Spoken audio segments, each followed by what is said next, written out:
চট্টগ্রাম আদালত চত্বর ঘিরে করা পুলিশি পাহারা। একে একে হাজির করা হয় আইনজীবী আলিফ হত্যা মামলায় অভিযুক্ত সাবেক ইসকন নেতা চিন্ময় কৃষ্ণ দাসসহ ২৩ আসামিকে।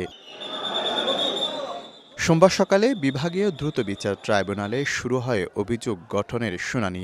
বিচারক মোহাম্মদ জাহিদুল হক ৩০২ ও ১০৯ ধারায় চিন্ময় কৃষ্ণ দাসসহ ৩৯ আসামির বিচার শুরুর আদেশ দেন। পরবর্তী সাক্ষ্য গ্রহণের দিন ধার্য করা হয় ২ ফেব্রুয়ারি। বাকি প্যানেল কোডের অন্যান্য ধারায় সবার বিরুদ্ধে অভিযোগ সম্পন্ন হয়েছে। সাক্ষীদের সাক্ষ্য শেষে এই দুষ্কৃতকারী, এই হত্যাকারীদের বিচার অবশ্যই হবে ইনশাআল্লাহ। এ সময় আইনজীবীরা আসামিদের ফাঁসি চেয়ে নানা স্লোগান দেন। আইনি লড়াই চালিয়ে যাওয়ার ঘোষণা আসামিপক্ষের আইনজীবীর। আমরা ডিসচার্জের পিটিশন দিয়েছি, উচ্চ আদালতে যাব এবং উচ্চ আদালত থেকে আমরা আশা করি উনি সম্পূর্ণ অব্যাহতি পাবে।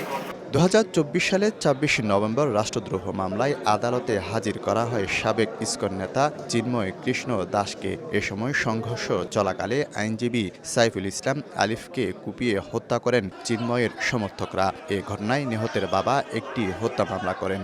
এছাড়া নিহতের ভাই ও পুলিশের পক্ষ থেকেও আরও ২টি মামলা করা হয়। শফিকুল আলম, সময় সংবাদ, চট্টগ্রাম।